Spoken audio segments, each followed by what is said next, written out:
Story line دیکھنے والوں کو خوش آمدید۔ میں ہوں شاہد خان۔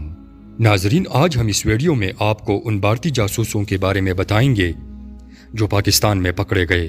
ان جاسوسوں کو پاکستانی خفیہ اداروں نے کیسے گرفتار کیا اور ان بھارتی جاسوسوں کا مشن کیا تھا، یہ سب جاننے کے لیے ویڈیو کو آخر تک ضرور دیکھیں۔ پاکستانی خفیہ ایجنسی کے لوگ کسی نہ کسی روپ میں ہمارے آس پاس ہوتے ہیں، لیکن جاسوسی کی ٹریننگ ایک ایسی ٹیکنیک ہے جسے عام آدمی کے لیے جاسوس کو پہچاننا تقریباً ناممکن ہوتا ہے۔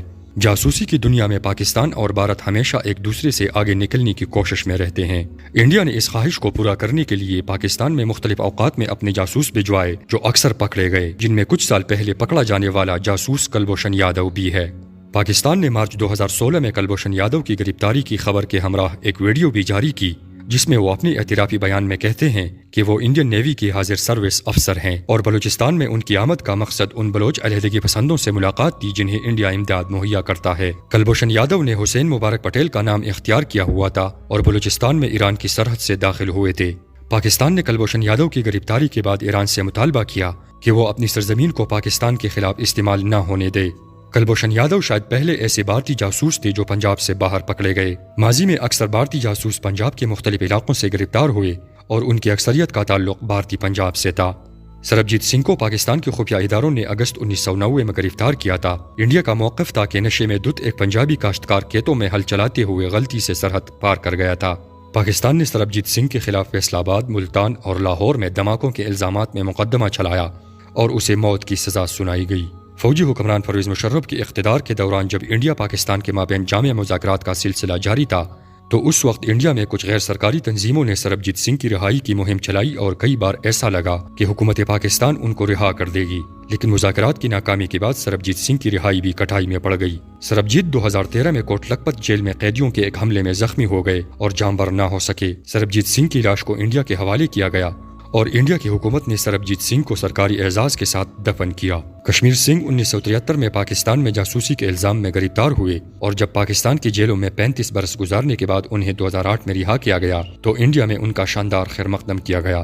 پاکستان میں موجودگی کے دوران کشمیر سنگھ نے ہمیشہ اپنے آپ کو بے قصور قرار دیا، لیکن بھارتی سرزمین پر پہنچتی ہی انہوں نے اعتراف کیا کہ وہ جاسوسی کے لیے پاکستان گئے تھے۔ کشمیر سنگھ جب 30 سال سے زیادہ عرصہ پاکستانی جیلوں میں گزارنے کے بعد واپس انڈیا پہنچے تو ان کا پرتپاک استقبال کیا گیا۔ رویندرا کوشک ایک ایسے بھارتی جاسوس تھے جو 25 برس تک پاکستان میں رہے۔ رویندرا کوشک راجستھان میں پیدا ہوئے۔ جب انہیں بھارتی اداروں نے بھرتی کیا تو وہ ایک تھیٹر آرٹسٹ تھے۔ اردو زبان اور مذہب اسلام کے بارے میں خصوصی تعلیم کے بعد انہیں نبی احمد شاکر کے نام سے پاکستان بھیجا گیا۔ پاکستان بھیجے جانے سے پہلے اس نے ختنہ بھی کروا لیا تھا۔ وہ نہ صرف بہت کامیابی سے کراچی یونیورسٹی میں داخلہ حاصل کرنے میں کامیاب رہے بلکہ انہوں نے پاکستان میں شادی بھی کر لی تھی۔ کراچی یونیورسٹی سے قانون کی تعلیم حاصل کرنے کے بعد وہ پاکستانی افواج میں کلرک کے طور پر بھرتی ہوئے اور پھر ترقی کرتے ہوئے کمیشنڈ افسر سے میجر کے عہدے تک پہنچ گئے۔ رویندرا کوشک کی گرفتاری ایک اور بھارتی جاسوس کی گرفتاری کے بعد عمل میں آئی جسے خصوصی طور پر میجر رویندرا کے ساتھ رابطے کے لیے بھیجا گیا تھا۔ رویندرا کوشک کی گرفتاری کے بعد انہیں پاکستان کی مختلف جیلوں میں 16 برس تک رکھا گیا اور 2001 میں ان کی موت جیل میں ہوئی۔ 2004 میں لاہور میں گرفتار ہونے والے رام راج شاید واحد ایسے بھارتی جاسوس تھے جو پاکستان پہنچتے ہی گرفتار ہو گئے۔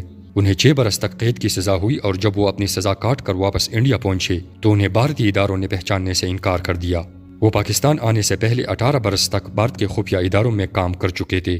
سربجیت سنگھ نے 30 برس پاکستانی جیلوں میں گزارے۔ سربجیت سنگھ کو 2012 میں لاہور کی کوٹ لکھپت جیل سے رہا کیا گیا اور وہ واپس انڈیا پہنچے تو کشمیر سنگھ کے برعکس ان کا کسی نے استقبال نہ کیا۔ سربجیت سنگھ دعویٰ کرتے رہے کہ وہ پاکستان میں را کا ایجنٹ بن کر گئے تھے، لیکن کسی نے ان کی بات پر کان نہ دھرے۔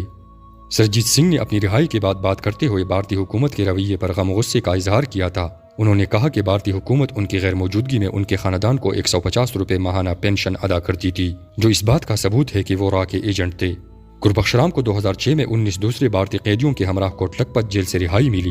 گربخش رام پاکستان میں شوکت علی کے نام سے جانے جاتے تھے۔ 18 برس تک پاکستانی جیلوں میں رہے۔ گربخش رام کو 1990 میں اس وقت گرفتار کیا گیا تھا جب وہ کئی برس پاکستان میں گزارنے کے بعد واپس انڈیا جا رہے تھے، لیکن پاکستان کے خفیہ اداروں کے ہاتھ لگ گئے۔ گربخش رام نے بھارتی حکومت پر الزام عائد کیا ہے کہ ان کو وہ سہولتیں دینے سے انکاری ہیں جو دوسرے جاسوسوں کے خاندان کو ملی ہیں۔ ونود سانحی 1977 میں پاکستان میں گرفتار ہوئے اور 11 برس پاکستانی جیلوں میں گزارنے کے بعد انہیں 1988 میں رہائی ملی۔ وہ اپنی کہانی میں بتاتے ہوئے کہتے ہیں کہ وہ ٹیکسی ڈرائیور تھے جب ان کی ملاقات ایک بھارتی جاسوس سے ہوئی جس نے انہیں سرکاری ملازمت کی پیشکش کی، انہیں پاکستان بھیجا گیا، لیکن جب وہ پاکستانی قید سے رہا ہوئے تو حکومت نے ان کی مدد نہیں کی۔